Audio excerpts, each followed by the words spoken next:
ஆண்டவராகிய இயேசு கிறிஸ்து நாமத்தாலே உங்களை யாவரையும் நாங்கள் வாழ்த்தி வரவேற்கிறோம்.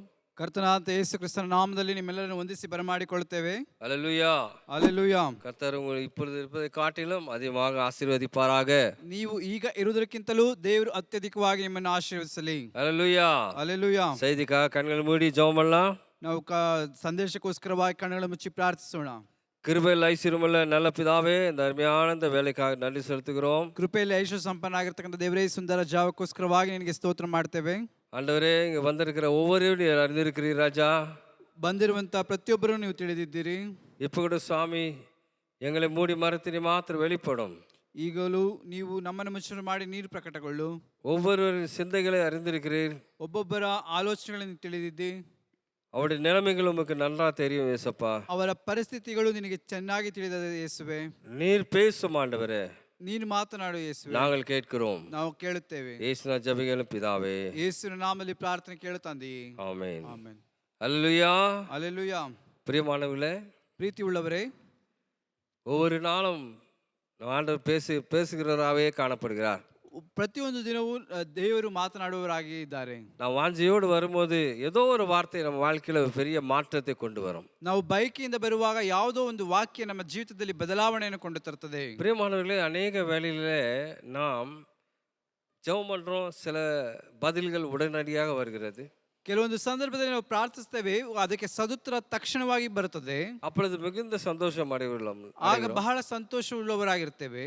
ஆனால் சில வேளைகளில் ಆದರೆ ಕೆಲವೊಂದು ಸಂದರ್ಭದಲ್ಲಿ எவ்வளவுதான் நாம் போராடி பார்த்தாலும் ನಾವೆಷ್ಟೇ ಹೋರಾಡಿ ನೋಡಿದರೂ அது பதில் வருவதில்லை என்று சொல்லி ಅದಕ್ಕೆ ಉತ್ತರ ಬರುವುದಿಲ್ಲ ಎಂಬುದಾಗಿ ಹೇಳಿ நாம் முறுமுறுக்க ஆரம்பிக்கிறோம். ನಾವು ಗೊಣಗುಟ್ಟುವುದಕ್ಕೆ ಪ್ರಾರಂಭಿಸುತ್ತೇವೆ. அதுக்கு மாறாக ಅದಕ್ಕೆ ಬದಲಾಗಿ எவ்வளவு நெகட்டிவா திங்க் பண்ணுமோ அவ்வளவு திங்க் பண்ண ஆரம்பிக்கும்.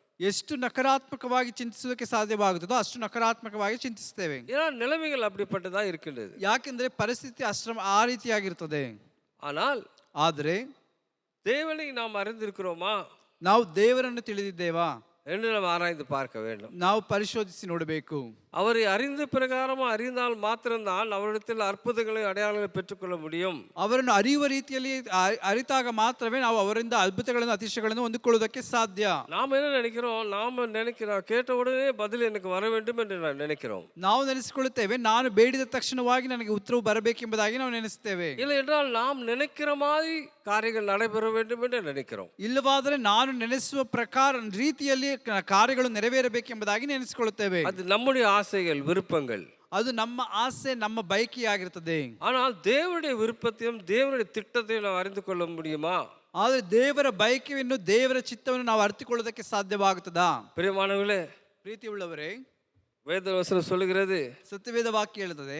ஏசாயா எழுதின நிருபம் 40ஆம் அதிகாரம் 28ஆம் வசனம் இப்படியா சொல்லுகிறது. ಏಷಾಯನ ಪ್ರವಾದನ ಗ್ರಂಥ 40ನೇ ಅಧ್ಯಾಯದ 28ನೇ ವಾಕ್ಯ ಈ ರೀತಿಯಾಗಿ ಹೇಳುತ್ತದೆ. ನೀನು ಗ್ರಹಿಸಲಿಲ್ಲವೋ, ಕೇಳಲಿಲ್ಲವೋ, ಯೆಹೋವನು ನಿರಂತರ ದೇವರು, ಭೂಮಿಯ ಕಟ್ಟ ಕಡೆಗಳನ್ನು ನಿರ್ಮಿಸಿದ ಅವನು ಆಗಿದ್ದಾನೆ. ಆತನು ದಣಿದು ಬಳಲುವುದಿಲ್ಲ, ಆತನ ವಿವೇಕವು ಪರಿಶೋಧನೆಗೆ ಅಗಮ್ಯ. பூமியின் கடையாந்தரங்களை சிருஷ்டித்த கர்த்தராகிய அநாதி தேவன் சோர்ந்து போவதும் இல்லை, இளைப்படுவதும் இல்லை. நீ இதை அறியாயோ, நீ இதை நீ கேட்டதில்லையோ, அவருடைய புத்தி ஆராய்ந்து முடியாதது என்று சொல்லப்பட்டிருக்கிறது. ஒருவேளை நாம நினைத்து கொள்ளலாம், ಒಂದು ವೇಳೆ ನಾವು ನೆನೆಸಿಕೊಳ್ಳಬಹುದು, நான் சோர்ந்து போயிருக்கிறேன், ನಾನು ಸೋತು ಹೋಗಿದ್ದೇನೆ. ஏன்னா அநேக வேளைகளில் பிரியமானவர்களே, சோர்வுகளும் வேதனைகள் நம்மை கவ்விக்கொள்ள ಆರಂಭಿக்கிறது. ಅನೇಕ ಸಂದರ್ಭಗಳಲ್ಲಿ ಒಂದು ಬಲಹೀನತೆಗಳು ನಮ್ಮನ್ನು ಆವರಿಸಿಕೊಳ್ಳುತ್ತದೆ. நாம நினைச்சுக்கிறோம், ஆண்டவர் நம்ம ஜெபம் பண்ணேக்கிறோம், ஆண்டவர் பதிலே சொல்லியே. ನಾವು ನೆನೆಸಿಕೊಳ್ಳುತ್ತೇವೆ, ನಾವು ಪ್ರಾರ್ಥಿಸ್ತಾ ಇದ್ದೇವೆ, ದೇವರು ನನಗೆ ಸದ್ದುದೊಂದು ಕೊಡಲೇ ಇಲ್ಲವಲ್ಲ, இதுக்கு விடிவு காலமே இல்லையೋ, ಇದಕ್ಕೆ ಬಿಡುಗಡೆಯ ಕಾಲವೇ ಇಲ್ಲವಾ, ஒரு ஆண்டவர் சோர்ந்து போயிட்டாரோ என்று சொல்லி நாம் நினைத்துக் கொள்கிறோம். ಒಂದು ವೇಳೆ ದೇವರು ಸೋತು ಹೋದನೋ ಎಂಬುದಾಗಿ ಹೇಳಿ ನಾವು ನೆನೆಸಿಕೊಳ್ಳುತ್ತೇವೆ. ஆனால் வேதவசனம் தெளிவாக சொல்கிறது, ಆದರೆ ಸತ್ಯವೇದ ವಾಕ್ಯ ಬಹಳ ಸ್ಪಷ್ಟವಾಗಿ ತಿಳಿಸುತ್ತದೆ, அவர் சோர்ந்து போகிறதும் இல்லை, ಆತನು ಸೋತು ಹೋಗುವುದೂ ಇಲ್ಲ, இளைப்பாறுவதும் இல்லை, ಆತನು ವಿಶ್ರಾಂತಿಗೊಳ್ಳುವುದೂ ಇಲ್ಲ ಎಂಬುದಾಗಿ ಹೇಳಿ. அப்படின்னா என்ன அர்த்தம்? ಹಾಗಾದ್ರೆ ಏನು ಅರ್ಥ? அவர் அதின் காரியங்களை செய்து கொண்டு தான் இருக்கிறார். ಆತನು ಆ ಕಾರ್ಯಗಳನ್ನು ಮಾಡುತ್ತಲೇ ಇದ್ದಾನೆ. ஆனா நம்ம முறையிடுதல் தான் வேறு விதமாக காணப்படுகிறது. ಆದರೆ ನಾವು ಮೊರೆ ಇಡುವಂತ ವಿಧಾನಗಳೇ ಬೇರೆ ರೀತಿಯಾಗಿದೆ. அதனால தான் ஒரு மாற்றங்களோடு கூட நான் விண்ணப்பம் பண்ணுகிறதுனால பதில் கிடைப்பதில்லை. ಒಂದು ಬದಲಾವಣೆ ಮುಖಾಂತರವಾಗಿ ನಾವು ವಿಜ್ಞಾಪನೆಗಳನ್ನು ಮಾಡುವುದರ ನಿಮಿತ್ತವಾಗಿ ನಮಗೆ ಸತ್ರು ದೊರಕುವುದಿಲ್ಲ. ஆனால் ஆண்டவரை நாம் அறிந்து கொள்கிறோமா ನಾವು ದೇವರನ್ನು ತಿಳಿದುಕೊಳ್ಳುತ್ತೇವಾ என்று நாம் ஆராய்ந்து பார்க்க வேண்டும் பிரியமானவர்களே. ನಾವು ಪರಿಶೋಧಿಸಿ ನೋಡಬೇಕು ಪ್ರಿಯರೇ. ஏதோ நான் ஜெபம் பண்ணோம் அந்த காரியத்தை பெற்றுக்கொண்டோம் போனோம் என்று இராதபடி ಏನೋ ನಾನು ಪ್ರಾರ್ಥನೆ ಮಾಡಿದೆನೋ ಹೊಂದಿಕೊಂಡೇನೋ ಎಂಬುದಾಗಿ ಹೇಳಿ ಹೋಗುವ ರೀತಿಯಾಗಿ ಅಲ್ಲ. அவர் அனாதி காரியங்களை அவருடைய படைப்புகளும் அவர்களை காரியங்களை நாம் ஆராய்ந்து பார்க்கும்போது ಅವರ ಅನಾದಿ ಕಾರ್ಯಗಳನ್ನು ಮತ್ತು ಆತನ ಸೃಷ್ಟಿಗಳನ್ನು ನಾವು ಗ್ರಹಿಸಿ ನೋಡುವಾಗ ரொம்ப அற்புதமாக இருக்கும் ಅದು பிரியமானவர்களே. ಬಹಳ ಅದ್ಭುತಕರವಾಗಿದೆ. நிறைய பனிக்கட்டிகள் இருக்கிற பிரதேசத்துல ಅನೇಕ ಮಂಜುಗಡ್ಡೆಗಳಿರುವಂತಹ ಪ್ರದೇಶದಲ್ಲಿ ஆங்காங்கே ஒரு ஊத்து காணப்படுகிறது. ಅಲ್ಲಲ್ಲಿ ಒಂದು ಹಳ್ಳಗಳು ಕಾಣಲ್ಪಡ್ತದೆ. அதுல சுடு தண்ணி வந்து கொண்டு இருக்குது. ಅದರಲ್ಲಿ ನೋಡಬೇಕಾದ್ರೆ ಹಳ್ಳಗಳಲ್ಲಿ ಒಂದು ಬಿಸಿ ನೀರು ಉಕ್ಕಿ ಬರುತ್ತದೆ. அந்த பனிக்கட்டிகள் நிறைந்த இடத்துல சுடு தண்ணி வருமா? ಆ ಮಂಜುಗಡ್ಡೆಗಳು ತುಂಬಿರುವಂತಹ ಪ್ರದೇಶಗಳಲ್ಲಿ ಅಲ್ಲಿ ಕಾಣಲ್ಪಡುವಂತ ಬುಗ್ಗೆಗಳಲ್ಲಿ ಬಿಸಿ ನೀರು ಬರೋದಕ್ಕೆ ಸಾಧ್ಯವಾಗುತ್ತಾ? சாத்தியமில்லை. ஆனால் சாத்தியப்படுத்துகிறார் ஆண்டவர். ಅಲ್ಲಿ ಅದು ಸಾಧ್ಯವಿಲ್ಲ, ಆದರೆ ಅದನ್ನು ಸಾಧ್ಯ ಮಾಡುತ್ತಾರೆ ದೇವರು.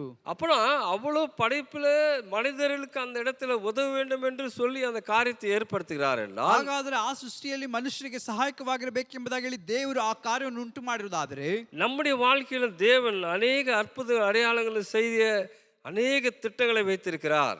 ನಮ್ಮ ಜೀವಿತದಲ್ಲೂ ಕೂಡ ದೇವರು ಅನೇಕ ಅದ್ಭುತಗಳನ್ನು ಅತಿಶಯವಾದ ಕಾರ್ಯಗಳನ್ನು ಮಾಡೋದಕ್ಕೋಸ್ಕರವಾಗಿ ಅನೇಕ ಆಲೋಚನೆಗಳನ್ನು ಆತನು ಇಟ್ಟಿದ್ದಾನೆ. ಆಮೆನ್. அவருடைய படைப்புகளும் அதையும் பார்க்கும்போது ரொம்ப அதிசயமாக காணப்படுகிறது. ಆತನ ಸೃಷ್ಟಿಗಳನ್ನು ಗಮನಿಸುವಾಗ ಅದು ಬಹಳ ಅತಿಶಯವಾಗಿ ಕಾಣಲ್ಪಡುತ್ತದೆ. எண்ணி முடியாது, நம்ம நினைச்சு கூட பார்க்க முடியாது இப்படி ஒரு படைப்பு இருக்குதான்னு சொல்லி. ಈ ರೀತಿಯಾದ ಒಂದು ಸೃಷ್ಟಿ ಇದೆಯಾ ಎಂಬುದಾಗಿ ಹೇಳಿ ಕೂಡ ನಾವು ನೆನೆಸೋದಕ್ಕೂ ಕೂಡ ಸಾಧ್ಯವಾಗೋದಿಲ್ಲ. பிரியமானவர்களே, ಪ್ರೀತಿ ಉಳ್ಳವರೇ, அப்படின்னா அவ்வளவு ஞானத்தோடு படைத்த தேவன் ಅಷ್ಟು ಜ್ಞಾನವುಳ್ಳವರಾಗಿ ಸೃಷ್ಟಿ ಮಾಡಿದಂತ ದೇವರು ನಮಗೂ ಅನೇಕ ಕಾರ್ಯங்களை வைத்திருக்கிறார். ಆಮೇಲೆ ಅನೇಕ ಕಾರ್ಯಗಳನ್ನು ನಮಗೂ ಕೂಡ ಇಟ್ಟಿದ್ದಾನೆ. பாத்துங்க, மோசே முதல்ல அழைக்கிறார் ஆண்டவர். ಇಲ್ಲಿ ನಾವು ಗಮನಿಸ್ತೇವೆ, ಮೋಶೆಯನ್ನು ದೇವರು ಕರೀತಾರೆ. ஆண்டவரே, இவர் முறுமுறுக்கிறார்களே, ದೇವರೇ ಇವರು ಗುಣಗುಟ್ಟುತ್ತಾರಲ್ಲ, இவ்வளவு பேருக்கு நான் இறைச்சிக்கு எங்க போவேன்? ಇವರಿಗೆ ನಾನು ಮಾಂಸಕ್ಕೋಸ್ಕರವಾಗಿ ನಾನು ಎಲ್ಲಿ ಹೋಗಲಿ? மாம்சம் முறையிடுகிறார்களே ஆண்டவரே, ಅವರು ಮಾಂಸಕ್ಕೋಸ್ಕರವಾಗಿ ಗುಣಗುಟ್ಟುತ್ತಾರಲ್ಲ ದೇವರೇ, எங்கிருந்து போய் வாங்கிட்டு வர்றது உங்களுக்கு? ನಾನು ಎಲ್ಲಿಂದ ಹೋಗಿ ತೆಗೆದುಕೊಂಡು ಬರಲಿ? ஒருவேளை முறையிடுகிறான். ಆತನು ಮೊರೆ ಇಡುತ್ತಾನೆ. ஆனால் ஆண்டவர் என்ன சொல்றாரு? ಆದ್ರೆ ದೇವರು ಏನ್ ಮಾಡ್ತಾರೆ? காலையில காடைகள் வந்து விழும். ಅಲ್ಲಿ ಮುಂಜಾನೆಯಲ್ಲಿ ಲಾವಕಿಗಳು ಬಂದು ಬೀಳುತ್ತದೆ. அல்லேலூயா, அல்லேலூயா. அவைய பாருங்க, யாரும் அதுக்கு போய் கமாண்ட் கொடுக்கல. ಅಲ್ಲಿ ಯಾರು ಹೋಗಿ ಅದಕ್ಕೆ ಆಜ್ಞೆ ಕೊಡಲಿಲ್ಲ. ஒரு மனுஷனுடைய சத்தத்தை கேட்டு அவர் வருவதும் இல்லை. ಅವು ಒಂದು ಮನುಷ್ಯನ ಶಬ್ದವನ್ನು ಕೇಳಿ ಕೂಡ ಬರೋದಿಲ್ಲ. ஆனா அவர்களை படைத்த ஆண்டவரின் சத்தத்தை கேட்டு வருகின்றன.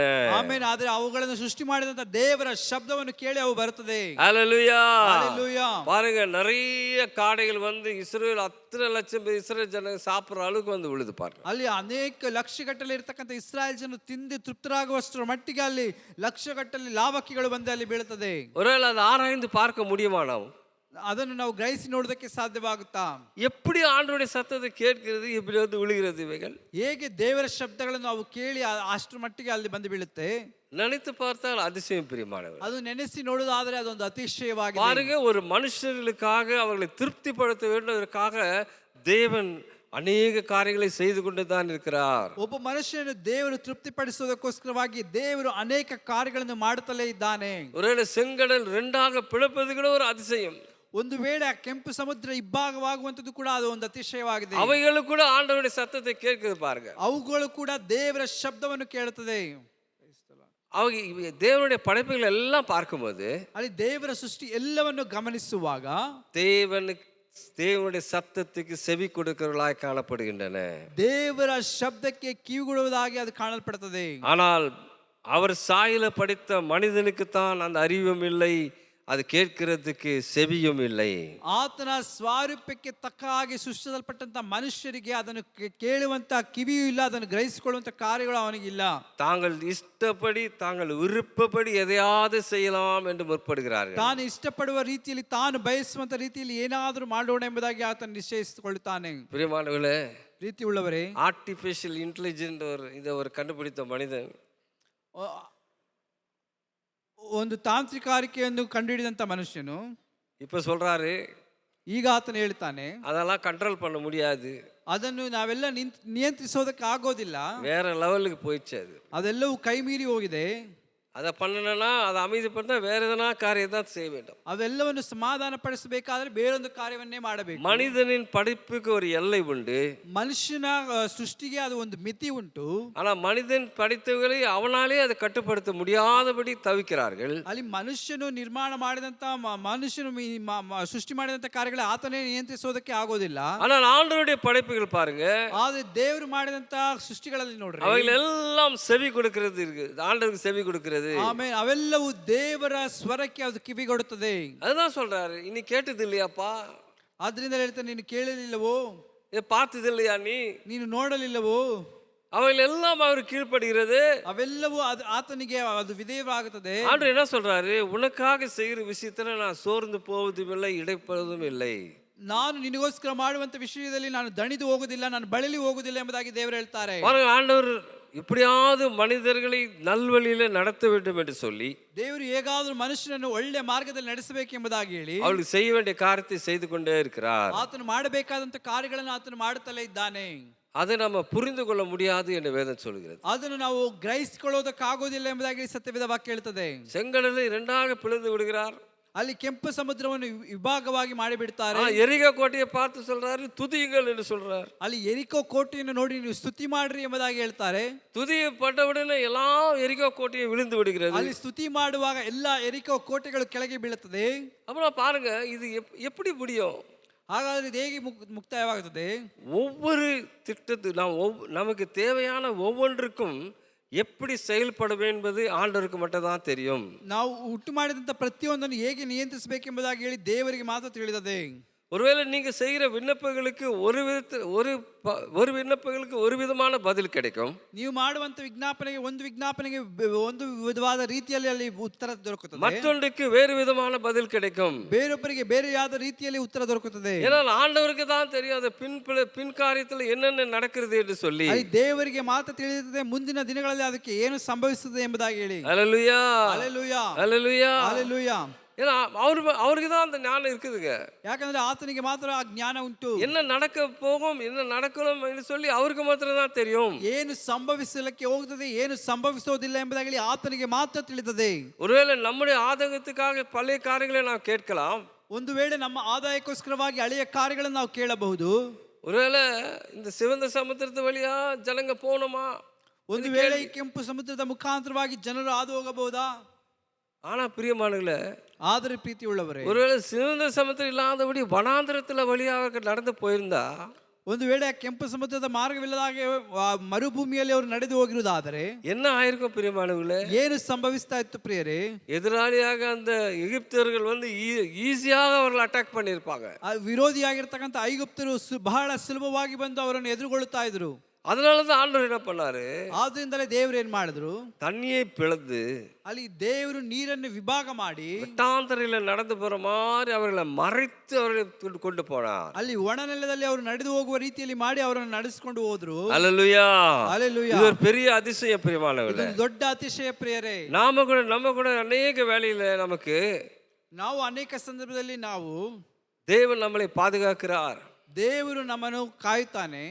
யாரு கண்கள் படாதபடிக்கு, ಯಾರ ದೃಷ್ಟಿಗಳು ನಮ್ಮ ಮೇಲೆ ಬೀಳದ ಹಾಗೆ தேவன் நம்மை பாதுகாத்து வழி நடத்துகிறார். ಆಮೆನ್. ದೇವರು ನಮ್ಮನ್ನು ಕಾದು ನಡೆಸುತ್ತಾನೆ. அல்லேலூயா, அல்லேலூயா, அல்லேலூயா. அல்லேலூயா. அப்படின்னா ಹಾಗಾದ್ರೆ அவருடைய காரியங்களை நாம் ஆராய்ந்து பார்க்க வேண்டும் என்று வேதம் சொல்லுகிறது. ಆತನ ಕಾರ್ಯಗಳನ್ನು ನಾವು ಗ್ರಹಿಸಿ ನೋಡಬೇಕೆಂಬುದಾಗಿ ಸತ್ಯವಾಕ್ಯ. அவர் சோர்ந்து போகிறவனுக்கு அவர் பலன் கொடுத்து, ಆತನು ಸೋತು ಹೋಗುವಂತವರಿಗೆ ಬಲವನ್ನು ಕೊಟ್ಟು, சத்துவம் இல்லாதவனுக்கு சத்துவத்தை பெருக பண்ணுகிறார். ಅಲ್ಲಿ ತ್ರಾಣ ಇಲ್ಲದವನಿಗೆ ಅಲ್ಲಿ ತ್ರಾಣವನ್ನು ಕೊಡುತ್ತಾರೆ. பிரியமானவர்களே, எப்படி பெருக பண்ணுகிறார்? ಅಲ್ಲಿ ಹೇಗೆ ಆತ ನಿರ್ಬಲನಿಗೆ ಬಹುಬಲವನ್ನು ಕೊಡ್ತಾನೆ, நம்மை அந்த வழியாக வழி நடத்துகிறார். ನಮ್ಮನ್ನು ಆ ಮಾರ್ಗದಲ್ಲಿ ಆತನು ದಾರಿ ನಡೆಸ್ತಾನೆ. நாம் பலத்தின் மேல் பலன் பெற்றுக் கொள்வோம். ಆಮೆನ್. ನಾವು ಬಲದ ಮೇಲೆ ಬಲವನ್ನು ಹೊಂದುವಂತೆ. அல்லேலூயா, அல்லேலೂಯಾ. வேதவசனம் சொல்கிறது, ಸತ್ಯವೇದ ವಾಕ್ಯ ಹೇಳುತ್ತದೆ, மோசே அந்த ஊழியத்தை ஆரம்பித்த போது ಮೋಶೆಯು ಆತನ ಸೇವೆಯನ್ನು ಪ್ರಾರಂಭಿಸುವಂತ ಸಮಯದಲ್ಲಿ எவ்வளவு பலன் இருந்ததோ ಎಷ್ಟು ಬಲವಿತ್ತು, அவன் வாழ்க்கையின் முடிவில் வரைக்கும் அந்த பலத்தோடு கூட காணப்பட்டான். ಆಮೇಲೆ ಆತನ ಅಂತ್ಯದವರೆಗೂ ಕೂಡ ಆತನ ಜೀವಿತದ ಅಂತ್ಯದವರೆಗೂ ಕೂಡ ಅದೇ ಬಲದಲ್ಲಿ ಆತನು ಕಾಣಲ್ಪಟ್ಟನು. அவன் கடினமான வழியில நடக்க நடக்க ಆತನು ಕಠಿಣವಾದಂತ ಮಾರ್ಗದಲ್ಲಿ ನಡೆಯುತ್ತಾ அவன் பலமும் அதிகமானது. ಆತನ ಬಲವು ಕೂಡ ಅಧಿಕವಾಯಿತು. அது மாத்திரமல்ல, ಅಷ್ಟು ಮಾತ್ರವಲ್ಲ, அவனுடைய ஞானமும் விருத்தி அடைய ஆரம்பித்தது. ಆತನ ಜ್ಞಾನವು ಕೂಡ ಹೆಚ್ಚಾಗುವುದಕ್ಕೆ ಪ್ರಾರಂಭವಾಯಿತು. அல்லேலூயா. ಹಲ್ಲೆಲೂಯಾ. பிரியமானவர்களே, அதிகமாக பிரயாசப்படுதல் நமக்கு பலத்தை, சரீர பலத்தை மாத்திரமல்ல, ನಾವು ಅಧಿಕವಾಗಿ ಪ್ರಯಾಸ ಪಡುವಂತದ್ರಿಂದ ನಮ್ಮ ಶರೀರದ ಬಲ ಮಾತ್ರವಲ್ಲ, ஆத்மத்திலும் பலன் கொடுக்க ஆரம்பிக்கிறார். ಆಮೇಲೆ ಆತ್ಮದಲ್ಲೂ ಕೂಡ ಆತನ ಬಲವನ್ನು ಕೊಡೋದಕ್ಕೆ ಪ್ರಾರಂಭಿಸ್ತಾನೆ. அது மாத்திரமல்ல, ಅಷ್ಟು ಮಾತ್ರವಲ್ಲ, அவரை முகமுகமாய் தரிசிக்கிற அனுபவத்தில் நம்ம தேவன் எடுத்து செல்கிறார். ಆಮೇಲೆ ಆತನನ್ನು ಮುಖವಾಗಿ ದರ್ಶನ ಮಾಡುವಂತ ಅನುಭವದಲ್ಲಿ ದೇವರು ನಮಗೆ ಕೊಂಡು ಹೋಗುತ್ತಾನೆ. அதிகமாக ಆண்டವரை அறிந்து கொள்ள வாய்ப்புகள் ಉಂಟು.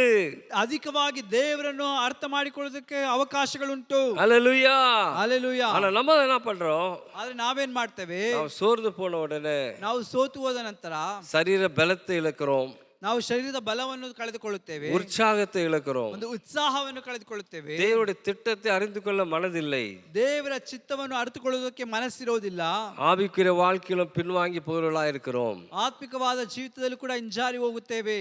ஆனால் பிரியமானவர்களே, ಆದರೆ ಪ್ರೀತಿ ಉಳ್ಳವರೇ, ஆண்டவரை உண்மையாய் அறிந்தவர்கள் ದೇವರನ್ನು ನಿಜವಾಗಿ ತಿಳಿದಂತವರು அவர் என்ன செய்கிறார்கள்? ಅವರೇನ್ ಮಾಡ್ತಾರೆ? அவர் எந்த பாதையில நடந்து சென்றாலும் ಅವರು ಯಾವ ಮಾರ್ಗದಲ್ಲಿ ನಡೆದು ಹೋದ್ರು அந்த பாதையில அவர் நடக்க தங்களை ஒப்பு கொடுக்கிறபடினால ಅವರು ಆ ಮಾರ್ಗದಲ್ಲಿ ಅವರು ನಡೆಸುವುದಕ್ಕೋಸ್ಕರ ಹೋಗಿ ಒಪ್ಪಿಸಿಕೊಡುವಾಗ அவர் பலத்தின் மேல் பலன் அடைகிறார்கள். ಅವರು ಬಲದ ಮೇಲೆ ಬಲವನ್ನು ಹೊಂದುತ್ತಾರೆ. அல்லேலூயா. ಹಲ್ಲೆಲೂಯಾ. மோசேக்கு அதுதான் சம்பவித்தது பிரியமான. ಮೋಶೆಗೂ ಅದೇ ಸಂಭವಿಸಿತು. அவன் ஆண்டவரிடத்தில் எந்த கேள்வியும் கேட்கவில்லை. ಅವನು ದೇವರ ಬಳಿಯಲ್ಲಿ ಯಾವುದೇ ಪ್ರಶ್ನೆಯನ್ನು ಆತನ ಕೇಳಲಿಲ್ಲ. மாறாக ஆண்டவர் சொன்னதெல்லாம் செஞ்சான் பாருங்க. ಅದಕ್ಕೆ ಬದಲಾಗಿ ದೇವರು ಹೇಳಿದಂತ ಪ್ರತಿಯೊಂದು ಕಾರ್ಯಗಳನ್ನು ಆತನು ಮಾಡಿದನು. மலையில ஏறி வான்னா மேலே ஏறி போறான். ಅಲ್ಲಿ ಬೆಟ್ಟದ ಮೇಲೆ ಹತ್ತಿ ಬಾ ಎಂಬುದಾಗಿ ಹೇಳುವಾಗ ಆತನು ಬೆಟ್ಟದ ಮೇಲೆ ಹತ್ತಿ ಹೋದನು. ஆண்டவரே எனக்கு வயசாயிடுச்சு, கால் வலி, அந்த வலின்னு சொல்லவே ಇಲ್ಲ அவன். ದೇವರೇ ನನಗೆ ವಯಸ್ಸಾಯಿತು, ನನಗೆ ಕಾಲು ಆ ನೋವು ಈ ನೋವು ಎಂಬುದಾಗಿ ಹೇಳಿ ಆತನು ನೆಪಗಳನ್ನು ಹೇಳಲಿಲ್ಲ. அவனுக்கு தெரியும், நான் மேலே போனா என் பலன் கூடுமே தவிர குறையாது. ಆಮೇಲೆ ಆತನಿಗೆ ಗೊತ್ತಿತ್ತು, ನಾನು ಮೇಲೆ ಹೋದರೆ ನನಗೆ ಬಲವು ಇನ್ನೂ ಹೆಚ್ಚಾಗುತ್ತದೆ ಹೊರತು ಬಲವು ಕಮ್ಮಿ ಆಗೋದಿಲ್ಲ ಎಂಬುದಾಗಿ. ஏனென்றால் நான் தேவனுடைய திட்டத்தை செய்ய நான் என்னை ஒப்பு கொடுத்திருக்கிறேன். ಯಾಕೆಂದರೆ ನಾನು ದೇವರ ಚಿತ್ತವನ್ನು ನೆರವೇರಿಸುವುದಕ್ಕೋಸ್ಕರವಾಗಿ ನಾನು ಒಪ್ಪಿಸಿಕೊಟ್ಟಿದ್ದೇನೆ. அல்லேலூயா. ಹಲ್ಲೆಲೂಯಾ. அந்த அர்ப்பணிப்பு தான் அவனை பெரிய மனிதனாய் மாற்றிட்டு பிரியமானவர்களே. ಅರ್ಪಣೆಯೇ ಆತನನ್ನು ದೊಡ್ಡ ಮನುಷ್ಯನಾಗಿ ಮಾರ್ಪಡಿಸಿತು. அவனை பார்க்கும் போதே ஜனங்கள் பயந்தார்கள். ಆತನು ನೋಡುವಾಗಲೇ ಜನರು ಭಯಪಟ್ಟರು. அந்த அளவுக்கு தேவனுடைய மகிமை அவன் மேல் வெளிப்பட்டது. ಅಷ್ಟರ ಮಟ್ಟಿಗೆ ದೇವರ ಮಹಿಮೆ ಆತನ ಮೇಲೆ ಇಳಿದು ಬಂತು. உயிர்ப்பு அவனை கல்லறிய வேண்டும் என்று நிறைய முறை முயற்சித்தார்கள். ಆತನ ಮೇಲೆ ಕಲ್ಲು ಎಸೆಯಬೇಕೆಂಬುದಾಗಿ ಅನೇಕ ಜನರು ಪ್ರಯತ್ನ ಪಟ್ಟರು. பிரியமானவர்களே, ಪ್ರೀತಿ நாம் தேவனுக்காக திடமாக நிற்கும் போது, ನಾವು ದೇವರಿಗೋಸ್ಕರವಾಗಿ ದೃಢವಾಗಿ ನಿಲ್ಲುವಾಗ, எந்த கடினமான சூழ்நிலையில நாம் நடக்கும்போது, ಎಂತ ಕಠಿಣವಾದ ಪರಿಸ್ಥಿತಿಯಲ್ಲಿ ನಡೆದು ಹೋದ್ರು ಕೂಡ ஜனங்கள் கல்லெறிந்து இவனை சாக வேண்டும் என்று சாகடிக்க வேண்டும் என்று முயற்சி செய்தாலும் கூட ಜನರು ಈತನನ್ನು ಕಲ್ಲೆಸೆದು ಸಾಯಿಸಬೇಕೆಂಬುದಾಗಿ ಅವರು ಪ್ರಯತ್ನ ಪಟ್ಟರೂ ಕೂಡ அவர்களால் முடியாது. ಅವರಿಂದ ಸಾಧ್ಯವಾಗುವುದಿಲ್ಲ. அல்லேலூயா. ಹಲ್ಲೆಲೂಯಾ. அல்லேலூயா. ಹಲ್ಲೆಲೂಯಾ. யோனா என்கிற ஒரு மனுஷனை குறித்து நாம் வேதத்துல படிக்கிறோம். ಯೋನನನ್ನು ಕುರಿತಾಗಿ ನಾವು ಸತ್ಯವೇದದಲ್ಲಿ ನೋಡ್ತೇವೆ.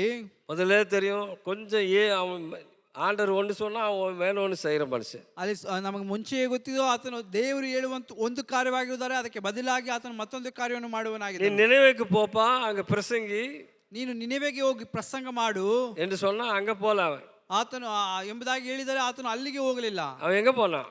ಅದಕ್ಕೆ ಬದಲಾಗಿ ಆತನು ಎಲ್ಲಿಗೆ ಹೋದನು? தர்ஷிஸுக்கு கப்பல் ஏறி ஜாலியா போக ஆரம்பிச்சிட்டான். ಅಲ್ಲಿ ತಾರ್ಷೀಸಿಗೆ ಆತನು ಹಡಗನ್ನೇರಿ ಆತನು ಹೋಗುತ್ತಾನೆ. பாருங்க, ஆண்டவருக்கு எவ்வளவு கோபம் வந்திருக்கும். ನೋಡ್ರಿ, ದೇವರಿಗೆ ಎಷ್ಟರ ಮಟ್ಟಿಗೆ ಕೋಪ ಬಂದಿರಬಹುದು. ஆனால் தேவன் கோபத்தை வெளிப்படுத்துகிற தேவன் அல்ல. ಆದರೆ ದೇವರು ಆ ಕೋಪವನ್ನು ಪ್ರಕಟಿಸುವಂತ ದೇವರಲ್ಲ. மாறாக ಅದಕ್ಕೆ ಬದಲಾಗಿ மறுபடியும் அவனை திருப்பಿ அவனை நினைவை கொண்டு போவதுதான் அவருடைய நோக்கம். ಅಲ್ಲಿ ಮತ್ತೆ ಆತನನ್ನು ಹಿಂದಿರುಗಿ ದೇವರ ಚಿತ್ತ ಇಟ್ಟಿರ್ತಕ್ಕಂಥ ನಿನೆವೆಗೆ ಕರೆದುಕೊಂಡು ಹೋಗುವುದು ಆತನ ಚಿತ್ತವಾಗಿದೆ. அவன் தான் அந்த பிரசங்கத்தை பண்ண வேண்டும். ಅಲ್ಲೇ ಹೋಗಿ ಆತನ ಪ್ರಸಂಗ ಮಾಡಬೇಕು. அவன் தான் அந்த காரியத்தை செய்ய வேண்டும். ಅವನೇ ಆ ಕಾರ್ಯವನ್ನು ಮಾಡಬೇಕು என்று சொல்லி ಎಂಬುದಾಗಿ ಹೇಳಿ கடலை கொந்தளிக்க பண்ணுகிறார். ಅಲ್ಲಿ ಸಮುದ್ರವನ್ನು ಗೊಂದಲ ಉಂಟಾಗುವಂತೆ ಮಾಡ್ತಾರೆ. எல்லாவற்றையும் அவர்கள் தூக்கி போடுறாங்க சமுத்திரத்துல.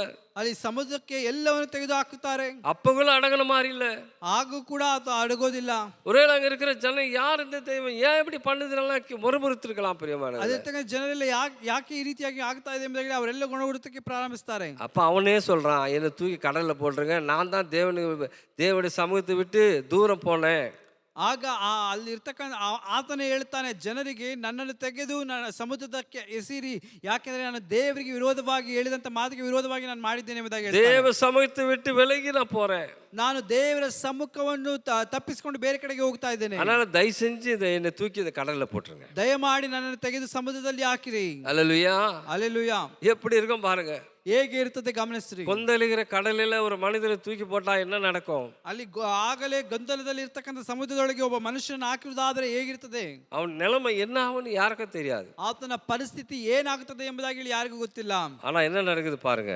ಆದ್ರೆ ಏನು ಸಂಭವಿಸುತ್ತೆ? அவனை தூக்கி போட்ட உடனே ಆತನನ್ನು ತೆಗೆದು ಹಾಕಿದ ತಕ್ಷಣ கடல் அமைதியாக மாறிட்டு, ಅಲ್ಲಿ ಸಮುದ್ರವು ಶಾಂತಗೊಂಡಿತು. அல்லேலூயா. அல்லேலூயா. தேவ பாருங்க, ஒருவேளை நாம கூட தேவனுடைய திட்டத்துக்கு விலகி எங்கன்னா போய் அங்கே இங்கே இது பண்ணிருவோம்னா, ಒಂದು ವೇಳೆ ನಾವು ಕೂಡ ದೇವರ ಚಿತ್ತಕ್ಕೆ ವಿರೋಧವಾಗಿ ಅಲ್ಲಿ ಇಲ್ಲಿ ಅಲೆದಾಡ್ತಾ ಇರೋದಾದ್ರೆ ஆண்டவர் நம்ம அழித்து போடுறது இல்லைங்க.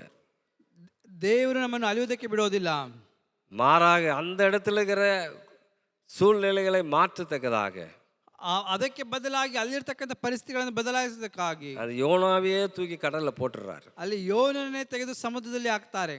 சமுத்திரம் அமைதியாக மாறிச்சு. ಅಲ್ಲಿ ಸಮುದ್ರವು ಶಾಂತವಾಗಿ ಮಾರ್ಪಟ್ಟಿತು. அவங்களுக்கெல்லாம் ரொம்ப பயம் வந்துச்சு. ಅವರೆಲ್ಲರಿಗೂ ಬಹಳ ಭಯ ಉಂಟಾಯಿತು. ஆனா யோனா பாருங்க, கடலை ஜம்மனி குச்சிடறான்.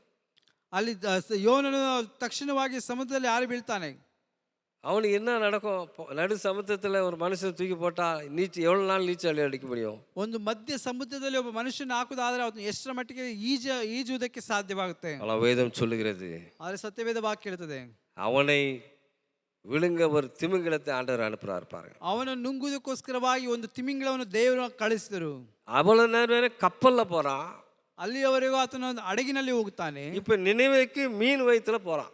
ಆದರೆ ಇವಾಗ ಆತನು ಮೀನಿನ ಹೊಟ್ಟೆಯೊಳಗಡೆ ನಿನೆವೆಗೆ ಹಾದು ಹೋಗುತ್ತಾನೆ. என்னையா வேடிக்கை இது? ಏನಯ್ಯ ಪರಿಸ್ಥಿತಿ ಇದು? சில சமயத்துல முரட்டு பிடிக்கும் போது, ಕೆಲವೊಂದು ಸಂದರ್ಭದಲ್ಲಿ ನಾವು ಅಟ್ಟವನ್ನು ಹಿಡಿಯುವಾಗ இப்படிதான் நான் நடக்கும், இப்படிதான் நான் செய்வேன், ಹೀಗೆ ನಾನು ಮಾಡ್ತೇನೆ, ಈ ರೀತಿಯಾಗಿ ನಡೆಯುತ್ತೇನೆ ಎಂಬುದಾಗಿ ಹೇಳುವಾಗ ஆண்டவருடைய செயல்பாடுகள் வேறு விதமாக இருக்கும். ಅದು ದೇವರ ನಡೆಸುವಿಕೆ ಅದು ಬೇರೆ ರೀತಿಯಾಗಿರ್ತದೆ. அல்லேலூயா. அல்லேலூயா. திமிங்கல வயித்துல 3 நாள் இரவும் பகலும் காணப்படுகிறான் பாருங்க பிரியமா. ಅಲ್ಲಿ ಆ ಮೀನಿನ ಹೊಟ್ಟೆಯೊಳಗೆ ಆತನು ಹಗಲು ಇರುಳು 3 ದಿವಸ ಕಾಣಲ್ಪಡುತ್ತಾನೆ. அல்லேலூயா. அல்லேலೂಯಾ. திமிங்கல வயித்துல எப்படியா இருக்க முடியும் மனுஷன்? ಒಬ್ಬ ಮನುಷ್ಯನು ಹೇಗೆ ಮೀನಿನ ಹೊಟ್ಟೆಯೊಳಗೆ ಇರೋದಕ್ಕೆ ಸಾಧ್ಯ? இருக்க முடியும் பிரியமானவர்களே. ಇರುವುದಕ್ಕೆ ಸಾಧ್ಯ ಪ್ರಿಯರೇ. ஏனென்றால் அவைகளும் தேவனால் உண்டாக்கப்பட்டவைகள். ಯಾಕೆಂದ್ರೆ ಅವುಗಳು ಕೂಡ ದೇವರಿಂದ ಸೃಷ್ಟಿಸಲ್ಪಟ್ಟಂತದ್ದು. அல்லேலூயா.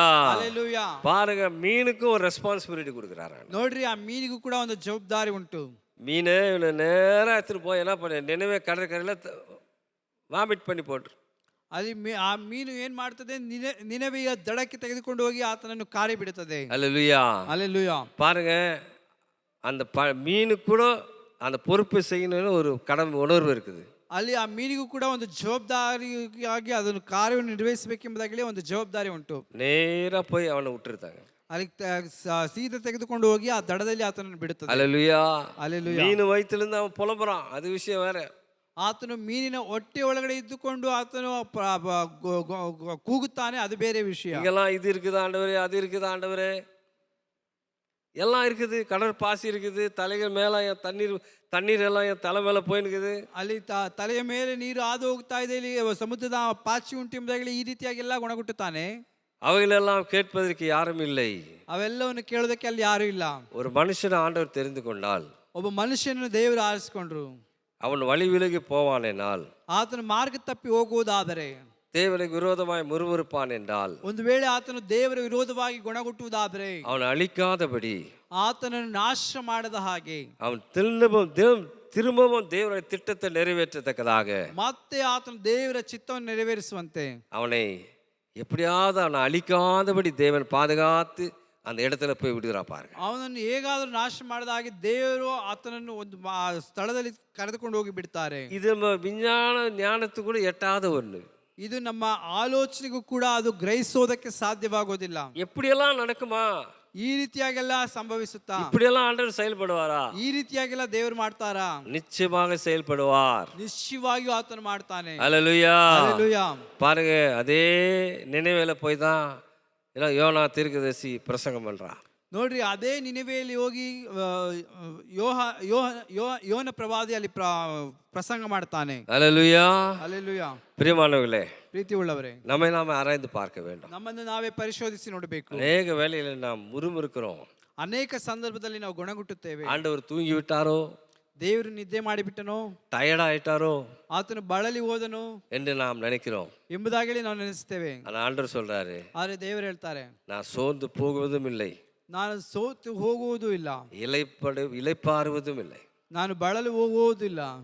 அவருடைய படைப்புகள் ஏதாவது ஒரு காரியத்தை செய்து கொண்டு தான் இருக்கின்றன. ಆತನ ಸೃಷ್ಟಿ ಯಾವುದೋ ಒಂದು ಕಾರ್ಯಗಳನ್ನು ಮಾಡುತ್ತಲೇ ಇರ್ತದೆ. அவருடைய கிரியேஷன்ஸ் எல்லாம் பாருங்க, அதனுடைய வேலைகளை கரெக்டா செஞ்சுனுக்குது. ಆತನು ನಿರ್ಮಿಸಿದಂತ ಕಾರ್ಯಗಳನ್ನು ನೋಡ್ರಿ, ಅದಕ್ಕೆ ತಕ್ಕನಾದಂತ ಕೆಲಸಗಳನ್ನು ಅದು ಮಾಡುತ್ತಲೇ ಇರ್ತದೆ. இவ்வளவு படைத்த தேவன், இவ்வளவு உண்டாக்கின தேவன், ಇಷ್ಟು ಉಂಟು ಮಾಡಿದಂತ ದೇವರು தன்னுடைய சாயலால் படைக்கப்பட்ட உனக்கு இதை செய்ய மாட்டாரா? ತನ್ನ ಸ್ವರೂಪಕ್ಕೆ ತಕ್ಕನ ಹಾಗೆ ನಿನ್ನನ್ನು ಉಂಟು ಮಾಡಿದ ದೇವರು ನಿನಗೋಸ್ಕರವಾಗಿ ಇದನ್ನು ಮಾಡೋದಿಲ್ಲವಾ? அல்லேலூயா. ಹಲ್ಲೆಲೂಯಾ. தாவீது கூட பாருங்க புலம்புறான். ಅಲ್ಲಿ ದಾವೀದನು ಕೂಡ ಆತನ ಗುಣಗುಡ್ತಾನೆ. சங்கீதத்துல பாத்தீங்கன்னா தெரியும். ಆತನ ಕೀರ್ತನೆಗಳೆಲ್ಲ ಓದುವುದಾದ್ರೆ ಗೊತ್ತಾಗುತ್ತೆ. என் எதிராளிகள் இவ்வளவாய் பெருகி இருக்கிறார்கள். ದೇವರೇ, ನನಗೆ ವಿರೋಧಿಗಳು ಇಷ್ಟರ ಮಟ್ಟಿಗೆ ಹೆಚ್ಚಿಕೊಂಡಿದ್ದಾರೆ. வேதம் சொல்லுகிறது, பல தேசத்து ஜனங்கள் எல்லாம் ஒன்று கூடி, ராஜாக்கள் ஒன்று கூடி வரும்போது, ಅಲ್ಲಿ ಸತ್ಯವೇದ ವಾಕ್ಯ ಹೇಳ್ತದೆ, ಅನೇಕ ದೇಶದ ಜನರೆಲ್ಲ ಒಂದುಗೂಡಿ ಬರುವಾಗ சிறிய சொற்ப ஜனங்களாக இஸ்ரேல் ஜனங்களு, ಬಹಳ ಅಲ್ಪ ಜನರಾಗಿರ್ತಕ್ಕಂಥ ಇಸ್ರಾಯೇಲ್ ಜನರು, அவர்களை வழி நடத்தக்கூடிய தாவீது, ಅವರನ್ನು ಮಾರ್ಗ ನಡೆಸುವಂತ ದಾವಿದನು அவர்களை பந்தாடி போட்டான் என்று துண்டித்து போட்டான் என்று வேதத்துல வாசிக்கிறோம். ಅವರನ್ನೆಲ್ಲ ಆತನ ನಾಶ ಮಾಡಿಬಿಟ್ಟನು ಎಂಬುದಾಗಿ ಹೇಳಿ ಸತ್ಯವೇದ ವಾಕ್ಯ ಹೇಳ್ತದೆ. அது அவனுடைய பலமா? ಅದು ಆತನ ಬಲವಾ? இல்ல பிரியமானவர்களே, ಇಲ್ಲ ಪ್ರಿಯರೇ, அது தேவ பலன். ಆಮೇನ್, ಅದು ದೇವರ ಬಲ. அல்லேலூயா. ಹಲ್ಲೆಲೂಯಾ. அதுதான் சங்கீதக்காரன் சொல்றான், ಅದೇ ಕೀರ್ತನೆಗಾರನ ಹೇಳ್ತಾನೆ, உம்மாலே ஒரு சேனைக்குள் நான் பாய்வேன், ನಾನು ನಿನ್ನ ಮುಖಾಂತರವಾಗಿ ಒಂದು ಸೈನ್ಯದಲ್ಲಿ ನಾನು ಹಾದು ಹೋಗುತ್ತೇನೆ, உம்மாலே ஒரு மதிலை தாண்டுவான், ನಾನು ನಿನ್ನ ಮುಖಾಂತರವಾಗಿ ಒಂದು ಪ್ರಾಕಾರವನ್ನು ದಾಟುತ್ತೇನೆ. என்னுடைய பலமோ, ನನ್ನ ಬಲವು, என்னுடைய ஆலோசனையும் அல்ல ஆண்டவரே, ನನ್ನ ಆಲೋಚನೆಯೂ ಅಲ್ಲ ದೇವರೇ, என்னுடைய ஞானம் இல்ல ஆண்டவரே, ನನ್ನ ಜ್ಞಾನವಲ್ಲ ದೇವರೇ, உம்முடைய பலத்தினாலே, ಆಮೇಲೆ ನಿನ್ನ ಬಲದಿಂದ, உம்முடைய பலத்தினாலே ನಿನ್ನ ಬಲದಿಂದ நான் எதையும் செய்வேன் ஆண்டவரே. ನಾನು ಎಲ್ಲವನ್ನು ಯಾವುದನ್ನು ಬೇಕಾದ್ರೂ ಮಾಡ್ತೇನೆ. அல்லேலூயா. ಹಲ್ಲೆಲೂಯಾ. அந்த ஒரு நம்பிக்கை, ಆ ಒಂದು ನಂಬಿಕೆ, அவன் முடிவு வரை ஒரு பலம் பொருந்தின ஒரு ராஜாவாக இருந்தான் பாருங்க. ಅಂತ್ಯದವರೆಗೂ ಆತನ ಒಂದು ಬಲಿಷ್ಠ ರಾಜನಾಗಿರುವಂತೆ ಮಾಡ್ತದೆ. அவன் தன்னுடைய பலத்து மேல அவன் சாயவில்லை. ಆತನು ತನ್ನ ಬಲದ ಮೇಲೆ ಆತನು ಒರಗಿಕೊಳ್ಳಲಿಲ್ಲ. அவன் ஆரம்பிக்கும் போது எல்லா கம்ப்ளைண்ட்டும் சொல்றான். ಅವನು ಪ್ರಾರಂಭದಲ್ಲಿ ಎಲ್ಲಾ ವಿಧವಾದಂತ ಕೊರತೆಗಳನ್ನು ಹೇಳ್ತಾನೆ. அந்த முடிவில் பார்க்கும்போது, ಆದ್ರೆ ಅಂತ್ಯದಲ್ಲಿ ನೋಡುವಾಗ, ஆண்டவரே நீர் எனக்காக நீ செய்கிறீர், உமக்கு நன்றி என்று சொல்றான். ದೇವರೇ, ನನಗೋಸ್ಕರವಾಗಿ ಇದನ್ನು ನೀನು ಮಾಡ್ತೀನಿ, ನಿನಗೆ ಸ್ತೋತ್ರ ಎಂಬುದಾಗಿ ಹೇಳ್ತಾನೆ. அல்லேலூயா. ಹಲ್ಲೆಲೂಯಾ. பதிலளிக்கப்படாத விண்ணப்பங்கள் என்று எதுவும் தேவனிடத்தில் இல்லை. ಉತ್ತರ ಬಾರದೆ ಇರತಕ್ಕಂತ ಯಾವುದೇ ಒಂದು ಭಿನ್ನಗಳು ದೇವರ ಸಮ್ಮುಖದಲ್ಲಿ ಇಲ್ಲ. அவைகளை தேவன் நம்மளுக்கு எப்பப்ப செய்ய வேண்டும் என்பது எல்லைகளை டைமை குறித்திருக்கிறார். ಅದನ್ನು ಯಾವ ಸಂದರ್ಭದಲ್ಲಿ ನಮಗೆ ಮಾಡಬೇಕೆಂಬುದಾಗಿ ಹೇಳಿ ದೇವರು ಆ ಸಮಯಗಳನ್ನು ನಿಗದಿಪಡಿಸಿದ್ದಾನೆ. அது அப்படியே செய்கிறார் பாருங்க. ಅದನ್ನು ಅದೇ ರೀತಿಯಾಗಿ ಮಾಡಿದನು ನೋಡ್ರಿ. ரோமர் நிருபம் 11ஆம் அதிகாரம் 33 34 வசனமே சொல்லுகிறது. ರೋಮಾಪುರದವರಿಗೆ ಬರೆದ ಪತ್ರಿಕೆ 11ನೇ ಅಧ್ಯಾಯದ 33ರಿಂದ 34ನೇ ವಚನದವರೆಗೂ ನೋಡ್ತೇವೆ.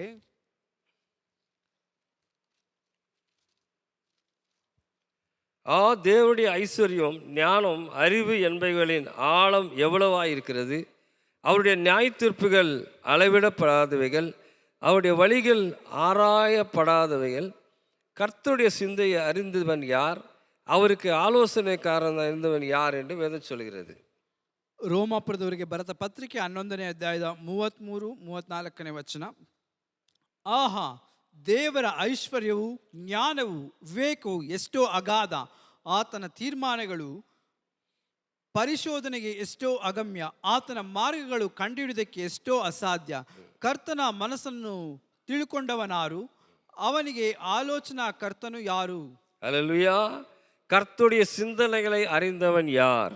ಕರ್ತನ ಆಲೋಚನೆಗಳನ್ನು ತಿಳಿದುಕೊಂಡಂತವನು ಯಾರು? பிரியமானவர்களே, ಪ್ರೀತಿ ಉಳ್ಳವರೇ, நாம் நினைக்கிற மாதிரி ஒரு ரட்சிப்போ எதுவும் மனுஷனுக்கு ஈஸியாக கிடைப்பதில்லை.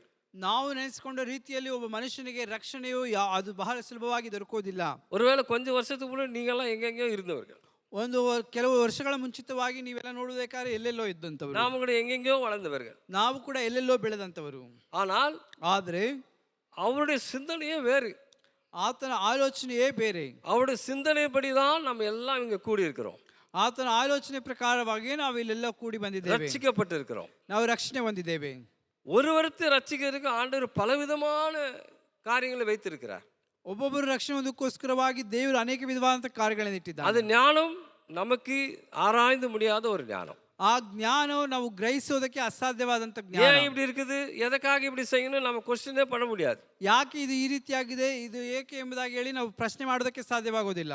வேதம் சொல்லுகிறது, ಸತ್ಯವೇದ ವಾಕ್ಯ ಹೇಳ್ತದೆ, சமாரிய ஸ்திரியை ஆண்டவர் சந்திக்கிறார். ಸಮಾರ್ಯ ಸ್ತ್ರೀಯನ್ನು ದೇವರು ಸಂಧಿಸ್ತಾರೆ. அவருக்கு பசி இருந்தது, ಆತನಿಗೆ ಆತನಿಗೆ ಹಸಿವಿತ್ತು. ஆனால் சீசர்கள் சாப்பாடு வாங்கிறதுக்காக ஊருக்குள்ள போயிருக்கிறாங்க. ಅಲ್ಲಿ ಶಿಷ್ಯರು ಆಹಾರವನ್ನು ತೆಗೆದುಕೊಂಡು ಬರೋದಕ್ಕೋಸ್ಕರವಾಗಿ ಊರಿನೊಳಗೆ ಹೋಗಿದ್ದಾರೆ. அந்த இடத்துல அந்த சகோதரியை பார்த்து, ಆ ಸ್ಥಳದಲ್ಲಿ ಆ ಸಹೋದರಿಯನ್ನು ಕಂಡು, எனக்கு குடிக்க கொஞ்சம் தண்ணி தாமான்னு கேட்கிறார். ನನಗೆ ಕುಡಿಯುವುದಕ್ಕೆ ಸ್ವಲ್ಪ ನೀರನ್ನು ಕೊಡು ತಾಯಿ ಎಂಬುದಾಗಿ ಕೇಳ್ತಾರೆ. அப்புறமா நடக்குகள் நாம் நல்லா பைபிள்ல வாசித்திருக்கிறோம். ಅನಂತರವಾಗಿ ನಾವು ಸತ್ಯವೇದದಲ್ಲಿ ಓದಿ ನೋಡ್ತೇವೆ, உம்மிடத்தில் எதுவுமே இல்லையே, ಆ ಬಳಿಯಲ್ಲಿ ಏನೂ ಇಲ್ಲವಲ್ಲ, நான் உமக்கு எப்படி தருவது, ನಾನು ನಿಮಗೆ ಹೇಗೆ ಕೊಡುವಂಥದ್ದು, நான் சமாரியா இருக்கிறேன், நீ யூதரா இருக்கிறேன், யூதர் வந்து என்கிட்ட தலையில தண்ணி கேட்குறீங்களே, ನಾನು ಸಮಾರ್ಯದವಳಾಗಿದ್ದೇನೆ, ನೀನು ಯಹೂದ್ಯನಾಗಿದ್ದಿ, ನೀನು ಸಮಾರ್ಯದವರ ಬಳಿಯಲ್ಲಿ ಬಂದು ನೀರನ್ನು ಕೇಳ್ತಾ ಇದ್ದೀಯಲ್ಲ. எல்லாம் வழக்கத்துக்கு மாறாக இருக்குது. ಅಲ್ಲಿ ಸಾಂಪ್ರದಾಯಕ್ಕೆಲ್ಲ ಬದಲಾಗಿ ಕಾಣಲ್ಪಡ್ತಾ ಇದೆಯಲ್ಲ. யாருப்பா நீர், ಯಾರು ನೀನು, யார் நீர், ಯಾರು ನೀವು? அப்பதான் தன்னை மெதுவா சொல்ல ஆரம்பிக்கிறார். ಆಗವೇ ನಿಧಾನವಾಗಿ ಆತನು ಹೇಳಿಕೊಳ್ಳುವುದಕ್ಕೆ ಪ್ರಾರಂಭಿಸ್ತಾನೆ.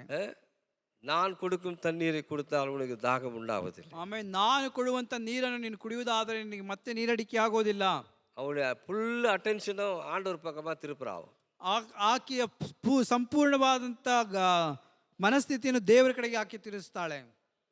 உன் புருஷனை அழைத்து கொண்டு வா என்று சொல்கிறார். ಹೋಗಿ ನಿನ್ನ ಗಂಡನ್ನು ಕರೆದುಕೊಂಡು ಬಾ ಎಂಬುದಾಗಿ ಹೇಳ್ತಾರೆ. அவர் சொல்றா, எனக்கு புருஷன் இல்லை.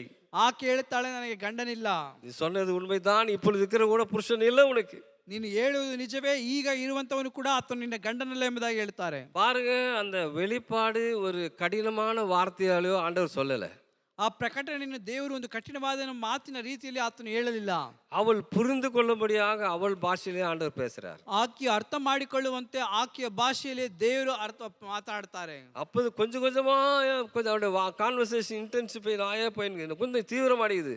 ಅದು ಸ್ವಲ್ಪ ಸ್ವಲ್ಪವಾಗಿ ಅವರ ಮಾತುಕತೆ ಇನ್ನೂ ಹೆಚ್ಚಾಗುತ್ತಾ ಹೋಗ್ತದೆ. அப்ப சொல்றாரு, நான் கொடுக்கும் தண்ணீரை குடித்தால் உனக்கு தாகம் உண்டாகாது. ಆಗ ಆತನು ಹೇಳ್ತಾನೆ, ನಾನು ಕೊಡುವಂತ ನೀರನ್ನು ನೀನು ಕುಡಿಯೋದಾದರೆ ನಿನಗೆ ಮತ್ತೆ ನೀರಡಿಕೆ ಆಗೋದಿಲ್ಲ. அல்லேலூயா, அல்லேலூயா. அங்க பாருங்க, அந்த சமாரிய ஸ்திரீ ஆண்டவராகிய இயேசு மேசியா என்று வரும்போது எங்களுக்கு எல்லாம் சொல்லுவாருன்னு சொல்றா. ಆ ಸಮಾರ್ಯ ಸ್ತ್ರೀ ಹೇಳ್ತಾಳೆ, ಮೆಸ್ಸಿಯನು ಬರುವಾಗ ನಮಗೆಲ್ಲ ಇದು ಸಂಭವಿಸುತ್ತೆ ಎಂಬುದಾಗಿ ಆಕೆ ಹೇಳ್ತಾಳೆ. அப்ப ஆண்டவர் சொல்றாரு, உன்னிட பேசுகிறவன் அவரே.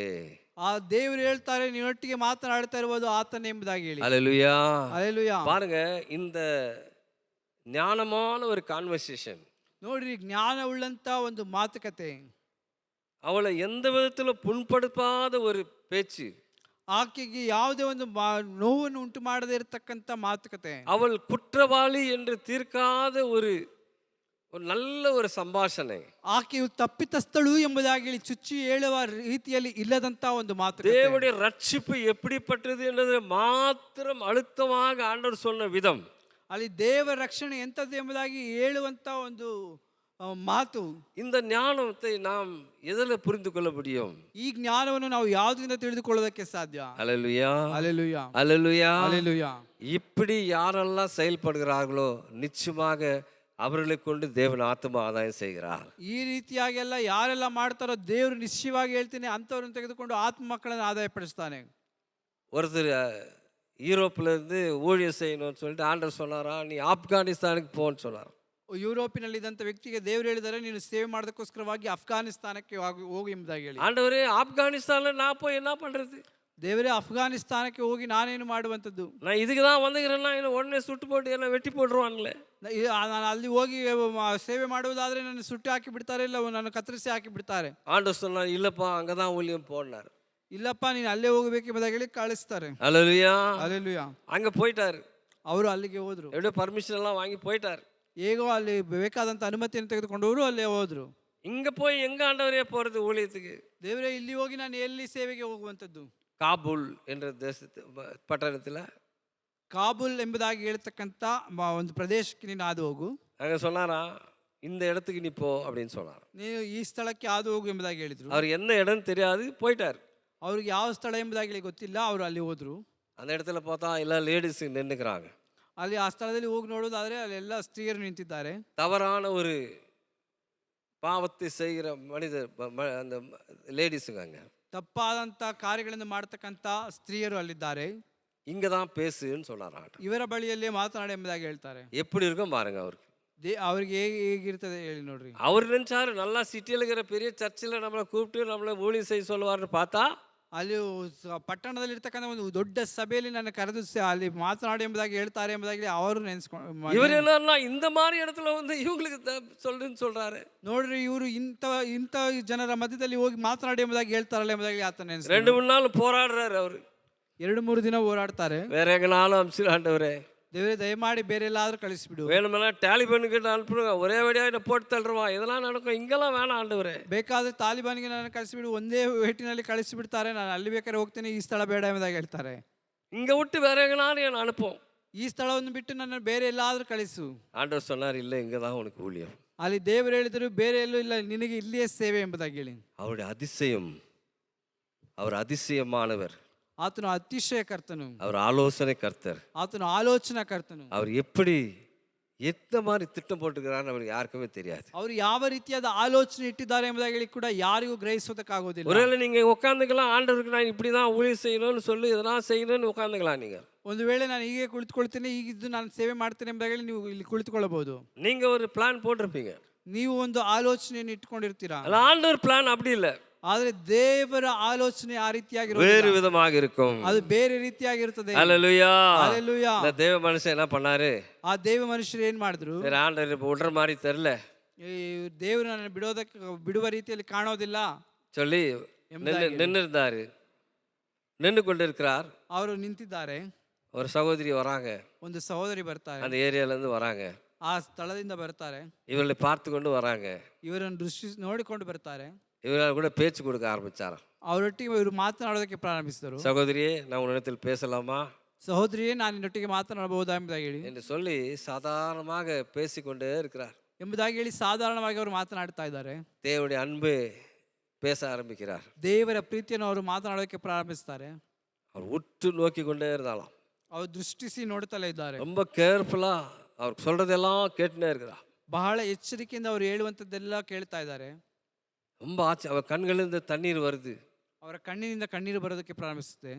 அப்புறம் சொல்லலாம், ಅನಂತರವಾಗಿ ಹೇಳಿದರು, சகோதரி இவர் கொஞ்சம் நல்லா வயசானவர், ಆ ಸಹೋದರಿ ಹೇಳಿದರು, ಇವರು ಒಂದು ಸ್ವಲ್ಪ ವಯಸ್ಸಾದಂಥ ವ್ಯಕ್ತಿ, உங்கள் தோளில் மேலே நான் சாய்ந்து கொள்ளலாமா என்று கேட்டார். ನಿಮ್ಮ ತೋಳಿನ ಮೇಲೆ ನಾನು ಒರಗಿಕೊಳ್ಳಬಹುದಾ ಎಂಬುದಾಗಿ ಆಕೆ ಕೇಳಿದರು. ஆம் மகளே, ಬಾ ಮಗಳೇ, என் தோளில் மேலே சாய்ந்து கொள். ಬಾ ಮಗಳೇ, ನೀನು ನನ್ನ ತೋಳಿನ ಮೇಲೆ ಒರಗಿಕೋ. ஒரு தகப்பனு, ஒரு துக்கம் நிறைந்த ஒரு பிள்ளை, ಬಹಳ ದುಃಖದಿಂದ ತುಂಬಿದಂತ ಒಂದು ಮಗು, பலவிதமான இன்னல்களை சந்தித்த ஒரு பிள்ளை, ಅನೇಕ ಹೋರಾಟಗಳನ್ನು ಸಂಧಿಸಿದಂತ ಮಗಳು. தகப்பனை பார்க்கும்போது எல்லா துக்கத்தையும் அந்த பெண் என்ன பண்றா, தகப்பன சொல்ல ஆரம்பிக்கிறா. ಒಂದು ತಂದೆಯನ್ನು ಕಂಡ ತಕ್ಷಣದಲ್ಲಿ ತನಗಿರ್ತಕ್ಕಂಥ ಎಲ್ಲ ನೋವುಗಳನ್ನು ಆ ತಂದೆಯ ಬಳಿ ಹೇಳಿಕೊಳ್ಳೋದಕ್ಕೆ ಪ್ರಾರಂಭಿಸಿದ. ஹல்லேலூயா. அவ விக்கி விக்கி விக்கி விக்கி அல்றா பாருங்க. ಆಕೆ ಬಿಕ್ಕಿ ಬಿಕ್ಕಿ ಅಳೋದಕ್ಕೆ ಪ್ರಾರಂಭಿಸ್ತಾಳೆ. தகப்பன்கிட்ட என்னெல்லாம் சொல்ல வேணுமா, சிறு வயதிலிருந்து அவள் பட்ட எல்லா காரியங்களும் அவகிட்ட சொல்லினே இருந்தாங்க. ಆಕೆ ಸಣ್ಣ ವಯಸ್ಸಿನಿಂದ ಪಟ್ಟಂತ ಪ್ರಯಾಸಗಳು ಪ್ರತಿಯೊಂದನ್ನು ತಂದೆ ಬಳಿಯಲ್ಲಿ ಹೇಗೆ ಹೇಳ್ತಾರೋ ಆ ರೀತಿಯಾಗಿ ಆಕೆ ಹೇಳೋದಕ್ಕೆ ಪ್ರಾರಂಭಿಸಿದರು. அவளுடைய மனசுல இருக்கிற எல்லாவற்றையும் ஊட்டினா. ಆಕೆ ತನ್ನ ಮನಸ್ಸಲ್ಲಿದ್ದಂಥ ಎಲ್ಲಾ ಕಾರ್ಯಗಳನ್ನು ಒಯ್ದಳು. அப்புறமா ஆண்டவரே அவருக்கு அறிமுகப்படுத்தி ஒரு நல்ல தேவனுடைய பிள்ளையாக மாற்றினார். ದೇವರನ್ನು ಆಕೆಗೆ ತಿಳಿಯಪಡಿಸಿ ಆಕೆಯನ್ನು ಒಳ್ಳೆ ದೇವ ಮಗಳಾಗಿ ಮಾರ್ಪಡಿಸಿದರು. அப்ப அந்த சகோதரி சொன்னாலா, ಅನಂತರವಾಗಿ ಆ ಸಹೋದರಿ ಹೇಳಿದಳು, நான் உங்களை அப்பா என்று அழைக்கவா, ನಾನು ನಿನ್ನ ಅಪ್ಪ ಎಂಬುದಾಗಿ ಕರೆಯಬಹುದಾ? தாராளமாய் மகளே, நீ என் மகள், நான் மகளாக ஏற்றுக்கொள்கிறேன் என்று அந்த மனிதன் சொன்னாராம். ಧಾರಾಳವಾಗಿ ಮಗಳೇ, ನಾನು ನಿನ್ನನ್ನು ಮಗಳಾಗಿ ಅಂಗೀಕರಿಸಿಕೊಳ್ಳುತ್ತೇನೆ ಎಂಬುದಾಗಿ ಹೇಳಿ ಆ ವ್ಯಕ್ತಿ ಹೇಳಿದರು. அதில் ஒரு புத்தகத்தை எழுதியிருந்தது, ಆ ಪುಸ್ತಕ ಬರೆದಿತ್ತು, I dare to call him father. ನಾನು ಆತನನ್ನು ತಂದೆ ಎಂಬುದಾಗಿ ಕರೆಯಲ್ಪಟ್ಟವನು. நான் அவருடைய தகப்பன் என்று சொல்வதை நான் தைரியம் கொள்கிறேன். ನಾನು ಆತನನ್ನು ತಂದೆ ಎಂಬುದಾಗಿ ಹೇಳುವುದಕ್ಕೆ ನಾನು ಧೈರ್ಯಗೊಳ್ಳುತ್ತೇನೆ. அந்த ஒரு சகோதரனுடைய வாழ்வடைந்த மாற்றம், ಆಕೆ ಒಂದು ಸಹೋದರಿ ಬದಲಾದಂತ ತಕ್ಷಣ அநேக பேர் அந்த மாதிரி தொழிலில் ஈடுபட்ட சகோதரிகள் எல்லாம் ஆண்டவர் பக்கம் வந்தாங்க. ಆ ರೀತಿಯಾದಂಥ ವೃತ್ತಿಯಲ್ಲಿದ್ದಂಥ ಎಲ್ಲ ಅನೇಕ ಸಹೋದರಿಗಳು ದೇವರ ಬಳಿಯಲ್ಲಿ ಬರೋದಕ್ಕೆ ಪ್ರಾರಂಭಿಸಿದರು. ஏன்னா அந்த இடத்துல அவங்க வசிக்க முடியாது. ಯಾಕಂದ್ರೆ ಆ ಸ್ಥಳದಲ್ಲಿ ಅವರು ಜೀವಿಸೋದಕ್ಕಾಗೋದಿಲ್ಲ. அவளெல்லாம் relocated some other country, European country, America அந்த இடத்துலலாம் போய்விட்டார்கள். ಅವರು ಅದೇ ಸ್ಥಳದಲ್ಲಿ ಜೀವಿಸುವುದಕ್ಕೆ ಸಾಧ್ಯವಾಗುವುದಿಲ್ಲ. ಅವರು ಯುರೋಪಿಯನ್ ಕಂಟ್ರಿಗಳಲ್ಲಿಯೂ ಮತ್ತು ಅಮೆರಿಕ ಕಂಟ್ರಿಗಳಲ್ಲಿಯೂ ಅವರು ಸ್ಥಳಾಂತರಿಸಲ್ಪಟ್ಟರು. இந்த தியானத்தை நாம் எப்படி புரிந்து கொள்ள முடியும்? ಈ ರೀತಿಯಾದ ಕಾರ್ಯವನ್ನು ನಾವು ಹೇಗೆ ಗ್ರಹಿಸಿಕೊಳ್ಳೋದಕ್ಕೆ ಸಾಧ್ಯ? நாம நினைக்கிறோம் நம்ம ஒரு டிராஃப்ட் பண்ணிட்டு நம்ம இப்படி எல்லாம் செய்யணும் நம்ம யோசிச்சுட்டு இருப்போம். ನಾವು ಒಂದು ಪಟ್ಟಿಯನ್ನು ಮಾಡಿಕೊಂಡು ನಾನು ಈ ರೀತಿಯಾಗಿ ಜೀವಿಸಬೇಕು, ಈ ರೀತಿಯಾಗಿ ಮಾಡಬೇಕೆಂಬುದಾಗಿ ನಾವು ನೆನೆಸಿಕೊಂಡಿರ್ತೇವೆ. ஆண்டவருடைய திட்டங்கள், தீர்மானங்கள் எல்லாம் வேறு விதமாக. ಆಮೇಲೆ ದೇವರ ಚಿತ್ತಗಳು, ದೇವರ ಆಲೋಚನೆಗಳು, ಆತನ ಕಾರ್ಯಗಳೆಲ್ಲ ಅದು ಬೇರೆ ವಿಧವಾಗಿರ್ತದೆ. அவருடைய கிரியேஷன்ஸ் எல்லாம் ஒரே விதமாக இருப்பதில்லை. ಆತನ ಸೃಷ್ಟಿಗಳೆಲ್ಲ ಒಂದೇ ರೀತಿಯಲ್ಲಿ ಇರೋದಿಲ್ಲ, வேறு வேறு விதமாகத்தான் இருக்கிறது. ಅದು ಬೇರೆ ಬೇರೆ ರೀತಿಯಲ್ಲಿ ಇರ್ತದೆ. அவர் அதே போல நம்ம மேல் வைத்திருக்கிற திட்டமும் வேறு வேறு விதமாக இருக்கும். ಆಮೇಲೆ ಅದೇ ರೀತಿಯಾಗಿ ಆತನ ನಮ್ಮ ಮೇಲೆ ಇಟ್ಟಿರ್ತಕ್ಕಂಥ ಆಲೋಚನೆಯು ಕೂಡ ಅದು ಬೇರೆ ರೀತಿಯಾಗಿದೆ. ஹல்லேலூயா, ಹಲ್ಲೆಲೂಯಾ. 1 ಕೊರಿಂಥಿಯರ್ 2:16 இப்படி சொல்லப்பட்டிருக்கிறது. 1 ಕೊರಿಂಥದವರಿಗೆ ಬರೆದ ಪತ್ರಿಕೆ 2ನೇ ಅಧ್ಯಾಯದ 16ನೇ ವಾಕ್ಯ ಈ ರೀತಿಯಾಗಿ ಹೇಳಲ್ಪಟ್ಟಿದೆ,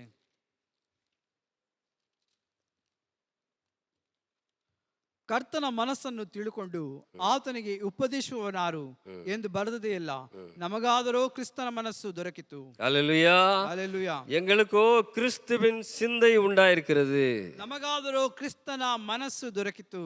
அவருடைய சிந்தனை அறிந்து கொள்ள முடியாது, ಆತನ ಆಲೋಚನೆಯನ್ನು ತಿಳಿದುಕೊಳ್ಳೋದಕ್ಕೆ ಸಾಧ್ಯವಾಗೋದಿಲ್ಲ. எங்களுக்கு தெரியும் ஒரே ஒரு காரியம், ಆದ್ರೆ ನಮಗೆ ತಿಳಿದಂತದ್ದು ಒಂದೇ ಒಂದು ಕಾರ್ಯ, கிறிஸ்துவின் சிந்தை எங்களுக்கு உண்டாயிருக்கிறது. ಆಮೇನ್, ಕ್ರಿಸ್ತನ ಆಲೋಚನೆ, ಕ್ರಿಸ್ತನ ಮನಸ್ಥಿತಿ ನಮಗೆ ಉಂಟಾಗಿದೆ. ஹல்லேலூயா, ಆಮೇನ್. நம்ம சிந்தையை ஒரு பக்கம் ஒதுக்கி வச்சுவிட்டு ನಮಗಿರ್ತಕ್ಕಂಥ ಆಲೋಚನೆ ಒಂದು ಪಕ್ಕಕ್ಕೆ ತೆಗೆದು ಹಾಕಿಬಿಟ್ಟು கிறிஸ்துவின் சிந்தை நம்மில் உண்டாயிருக்கும் போது, ಕ್ರಿಸ್ತನ ಆಲೋಚನೆ ನಮ್ಮಲ್ಲಿ ಉಂಟಾಗಿರುವಾಗ, பிரியமானவர்களே, ಪ್ರೀತಿ ಉಳ್ಳವರೇ, நாம் ஆண்டவருக்கு ஏதாவது ஒரு பணியை செய்திட முடியும். ನಾವು ದೇವರಿಗೋಸ್ಕರವಾಗಿ ಯಾವುದೋ ಒಂದು ಕಾರ್ಯವನ್ನು ಮಾಡೋದಕ್ಕೆ ಸಾಧ್ಯ. அது மாத்திரமல்ல, ಅಷ್ಟು பல வருஷங்களாக போராடி கொண்டிருக்கிற எல்லா போராட்டத்துக்கும் ஆண்டவர் நிச்சயமா ஒரு பதிலை உங்களுக்கு தருவார். ಆಮೇಲೆ ಅನೇಕ ವರ್ಷಗಳಿಂದ ಹೋರಾಡಿಕೊಂಡಿರ್ತಕ್ಕಂಥ ಒಂದು ಹೋರಾಟಕ್ಕೆ ನಿಶ್ಚಯವಾಗಿ ದೇವರು ಒಂದು ಉತ್ತರವನ್ನು ಕೊಡುವವನಾಗಿದ್ದಾನೆ. ஹல்லேலூயா, ಹಲ್ಲೆಲೂಯಾ, ஹல்லேலூயா, ಹಲ್ಲೆಲೂಯಾ, ஹல்லேலூயா. ಹಲ್ಲೆಲೂಯಾ. பாருங்க, ரொட்டீனா இந்தியாவில் பிரச்சனை என்னதான், ಭಾರತ ದೇಶದಲ್ಲಿರ್ತಕ್ಕಂಥ ಒಂದು ಸಮಸ್ಯೆ ಇದೆ ಎಂಬುದಾಗಿ ಹೇಳಿದ, ஒரே மாதிரி செஞ்சுட்டே இருக்கிறது. ಒಂದೇ ಪ್ರಕಾರವಾಗಿ ಮಾಡುತ್ತಾ ಇರುವಂತದ್ದು.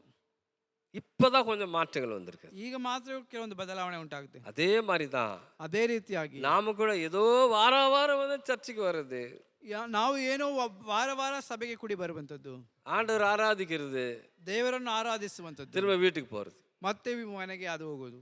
அப்படி என்று இல்லாதபடி, ಆ ರೀತಿಯಾಗಿರದ ಹಾಗೆ, ஆண்டவரே உம்முடைய சிந்தையினால் என்னை நிரப்பும். ஆண்டவரே, ದೇವರೇ ನಿನ್ನ ಆಲೋಚನೆ ಪ್ರಕಾರವಾಗಿ ನಾನು ತುಂಬಿಸು. உம்முடைய சிந்தை, உம்முடைய பிளான் என் வாழ்க்கையில் நிறைவேற்றட்டும். ஆண்டவரே, ದೇವರೇ ನಿನ್ನ ಆಲೋಚನೆ, ನಿನ್ನ ಚಿತ್ತ ನನ್ನಲ್ಲಿ ನೆರವೇರಲಿ. என்னை உபயோகப்படுத்தும் ஏசப்பா. ದೇವರೇ ನನ್ನ ಉಪಯೋಗಪಡಿಸಿ. எப்படியாவது நாம் அது உமக்காக ஏதாவது ஆத்மாக்களை ஆதாயம் செய்யணும் சுவாமி. ಹೇಗಾದರೂ ನಿನಗೋಸ್ಕರವಾಗಿ ಆತ್ಮಗಳನ್ನು ನಾನು ಆದಾಯಪಡಿಸಬೇಕು. எப்படியாவது உம்முடைய சத்தியத்தை நான் சொல்ல வேண்டும். ஆண்டவரே, ಹೇಗಾದರೂ ನಾನು ಅವರಿಗೆ ಸತ್ಯವನ್ನು ತಿಳಿಸಬೇಕು. ஏதாவது வகையில உமக்காக ஏதாவது நான் செய்யணும். ஆண்டவரே, ಹೇಗಾದರೂ ಯಾವ್ದಾದ್ರು ಒಂದು ಮಾರ್ಗದಲ್ಲಿ ನಾನು ನಿನಗೋಸ್ಕರವಾಗಿ ಏನನ್ನಾದರೂ ಮಾಡಬೇಕು. இப்படி நாம் அர்ப்பணித்து நாம் ஜெபித்து நாம் வாழ்க்கை துவங்கும் போது, ಈ ರೀತಿಯಾಗಿ ಸಮರ್ಪಿಸಿ ನಮ್ಮ ಜೀವಿತವನ್ನು ಪ್ರಾರಂಭಿಸುವಾಗ அவருடைய அதிசயங்களை நாம் பார்க்க முடியும், ಆತನ ಅತಿಶಯಗಳನ್ನು ನಾವು ನೋಡೋದಕ್ಕೆ ಸಾಧ್ಯ, அவருடைய நன்மைகளை நாம் பெற்றுக்கொள்ள முடியும், ಆತನ ಒಳ್ಳೆಯ ಕಾರ್ಯಗಳನ್ನು ನಾವು ಹೊಂದಿಕೊಳ್ಳೋದಕ್ಕೆ ಸಾಧ್ಯ, நல்ல ஆரோக்கியமா இருப்பதற்கு ஆண்டவர் நமக்கு உதவி ಆಮೇಲೆ செய்வார். ಎಲ್ಲ ಆರೋಗ್ಯಕರವಾಗಿರೋದಕ್ಕೆ ಸಾಧ್ಯ. ஹல்லேலூயா, ಹಲ್ಲೆಲೂಯಾ. ஹல்லேலூயா, ஹல்லேலூயா. தேவனுடைய சித்தத்தை அறிந்து கொள்ள டைம் ஸ்பெண்ட் பண்ணுங்க. ದೇವರ ಚಿತ್ತವನ್ನು ತಿಳಿದುಕೊಳ್ಳೋದಕ್ಕೋಸ್ಕರವಾಗಿ ಸಮಯವನ್ನು ವ್ಯಯ ಮಾಡ್ರಿ. ஹல்லேலூயா, ಹಲ್ಲೆಲೂಯಾ, ஹல்லேலூயா. ಹಲ್ಲೆಲೂಯಾ. ಸಮயம் ஒதுக்கி வச்சுக்கணும்.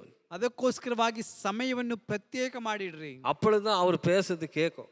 ಆಗ ಮಾತ್ರವೇ ಆತನು ಮಾತನಾಡೋದನ್ನು ಕೇಳೋದಕ್ಕೆ ಸಾಧ್ಯ. அதை விட்டுட்டு ಅದನ್ನು ಬಿಟ್ಟು நம்ம ரொட்டீனா என்ன செய்யறோம்னாக்கா ನಾವು ಏನೋ ಸಾಂಪ್ರದಾಯಿಕವಾಗಿ ಮಾಡ್ತೇವೆ ಎಂಬುದಾಗಿ ಹೇಳುದು, அதனால் ஒரு நன்மையை நாம் பெற்றுக்கொள்ள முடியாது. ಅದರ ಮುಖಾಂತರವಾಗಿ ಒಂದು ಒಳ್ಳೆಯ ಕಾರ್ಯವನ್ನು ಹೊಂದಿಕೊಳ್ಳೋದಕ್ಕೆ ಸಾಧ್ಯ. வாழ்க்கை திருப்தியாக இருக்கலாம், ಒಂದು ನಮ್ಮ ಜೀವಿತ ತೃಪ್ತಿಯಾಗಿರಬಹುದು, ஆனால் தேவனுடைய திட்டத்தை அறிந்து கொள்ள முடியாது. ಆದರೆ பிரியமானவர்களே, ದೇವರ ಚಿತ್ತವನ್ನು ಅರಿತುಕೊಳ್ಳೋದಕ್ಕೆ ಸಾಧ್ಯವಾಗುವುದಿಲ್ಲ. பிரியமானவர்களே, ಪ್ರೀತಿ ಉಳ್ಳವರೇ, சங்கீதம் 138:8 வசனம் இப்படியாக சொல்லப்பட்டிருக்கிறது. ಕೀರ್ತನೆಗಳು 138ನೇ ಅಧ್ಯಾಯದ 8ನೇ ವಾಕ್ಯ ಈ ರೀತಿಯಾಗಿ ಹೇಳಲ್ಪಟ್ಟಿದೆ. கர்த்தர் எனக்காக யாவும் செய்து முடிப்பார்.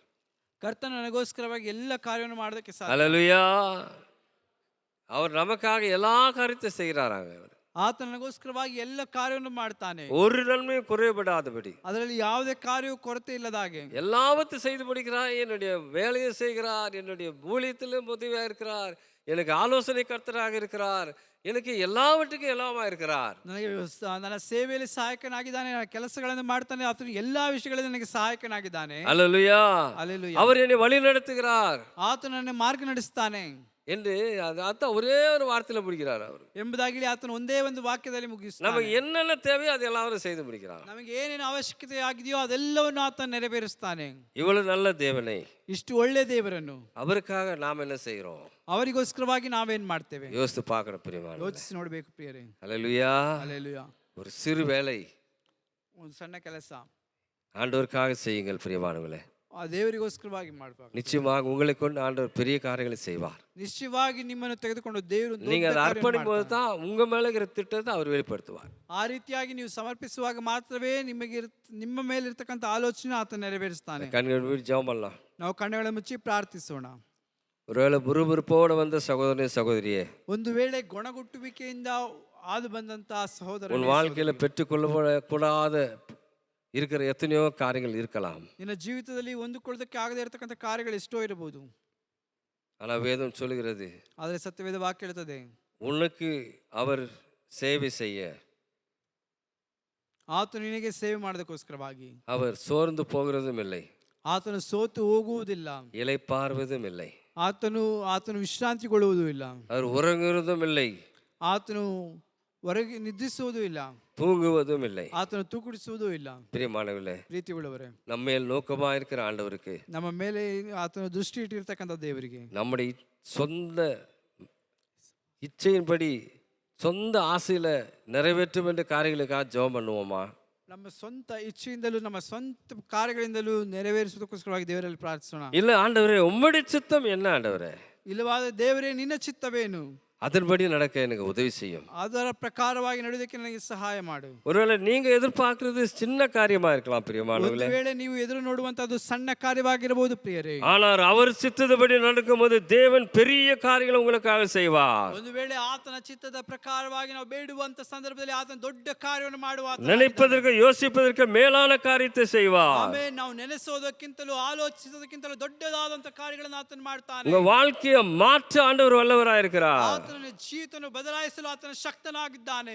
நாமே அர்ப்பணிப்போமா? ನಮ್ಮನ್ನು ನಾವೇ ಸಮರ್ಪಿಸಿಕೊಡೋಣ. கிருபையில் ஐஸ்வர்யமுள்ள நல்ல பிதாவே, தர்மியான இந்த வேலைக்காக நன்றி சுவாமி. ಕೃಪೆಯಲ್ಲಿ ಸಂಪನ್ನಾಗಿರ್ತಕ್ಕಂಥ ದೇವರೇ, ಒಂದು ಸುಂದರವಾದಂತ ಜಾವಕ್ಕೋಸ್ಕರವಾಗಿ ಸ್ತೋತ್ರ.